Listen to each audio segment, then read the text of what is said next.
आप सभी शिव भक्तों को मेरा श्री शिवाय नमस्तुभ्यम। आज की कुछ विशेष जानकारियां गुरुजी की कथा का समय और साथ ही कौन से चैनल पर आएगी और अभी अभी गुरुजी ने जो विशेष प्रसारित खबरें की हैं उनकी जानकारी आप सभी तक पहुंचाने का प्रयत्न करते हैं। सबसे पहले आप सभी जरूर से यह आप जो है नोट करते हुए चलिएगा कि जहां पर भी शिव भक्त मिले या शिव भक्त की आवाज़ मिले, आपको आवश्यक रूप से सभी शिव भक्तों को श्री शिवाय नमस्तुभ्यम कहना चाहिए, लिखना चाहिए।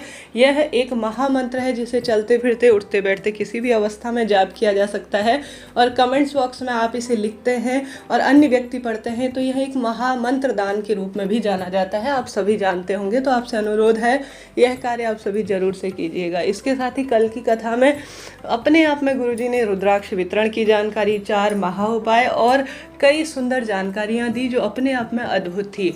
यह कथा अपने आप में बहुत कुछ ज्ञान, कुछ नई बातें, कुछ शिव तत्व हम सभी को देकर जाती है। भले ही कोई व्यक्ति कथा पंडाल में बैठकर सुन रहा हो या घर पर सुन रहा हो, अपने आप में यह जीवन में एक चमत्कार के स्वरूप में होती है। जितनी देर गुरुजी की कथा चलती है ना, उतनी देर मन ही नहीं करता कि हम टीवी के आगे या कथा पंडाल से कहीं उठ कर जाएं। शिव तत्व और कैलाश पर्वत के जैसा गुरुजी ने कहा कि ऐसी अनुभूति होती है कि मेरे इस कथा पंडाल या टीवी के सामने बैठे भक्त का आसपास का माहौल कैलाश में बैठने के समान ही प्रतीत होता है। तो आप सभी को भी यह अनुभूति होती है तो कमेंट्स में बताइएगा जरूर। इससे पहले चैनल पर वीडियो बताया गया है जिसमें गुरुजी ने कौन से जो है विशेष तौर पर उपाय और नियम बताए हैं, कृपया उस वीडियो को भी देखिएगा।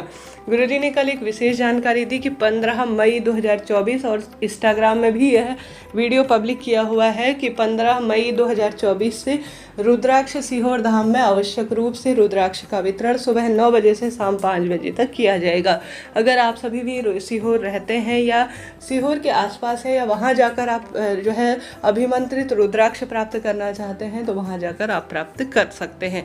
साथ ही आज कथा का सबसे श्रेष्ठ शुभ समय जो है, आप सभी फ्री हो जाइए घर के कामकाज से और अपनी टीवी को 9:30 बजे से 12:30 बजे के आसपास आप टीवी में सुनते हैं, मोबाइल, टैबलेट इत्यादि जिसमें भी सुनते हैं, टैब इत्यादि में, लैपटॉप इत्यादि में, आप 9:30 बजे से 12:30 बजे तक गुरुजी प्रदीप मिश्रा जी की शिव भक्त शिव महापुराण कथा का आज दूसरे दिन का रसादन ले सकते हैं।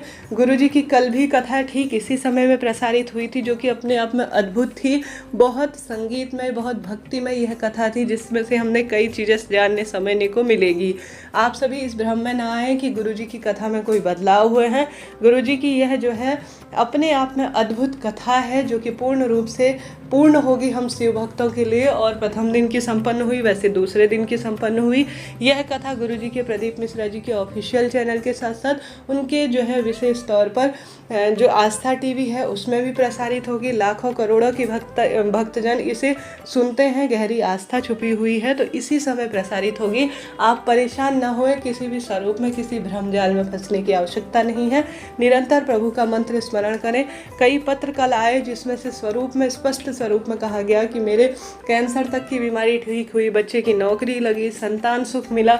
जीवन में इनके अलावा कोई अन्य सुख जो है उतना महत्वपूर्ण नहीं रखता है। अगर हारी बीमारी ना हो, बच्चे स्वस्थ हो तो अपने आप ही जीवन सुखी हो जाता है। कम पैसा आए कोई दिक्कत नहीं। तो इस तरह से यह बात थी। आज भी आप कथा का रसवादन करें, ठीक वही कल का समय रहेगा। परेशान होने की जरूरत नहीं है। कमेंट्स में कोई भी बात हो पूछ लीजिएगा, आपका अपना चैनल है। कोई नई अपडेट आती है तो पूर्ण रूप से सत्य आप सभी तक पहुंचाई जाएगी।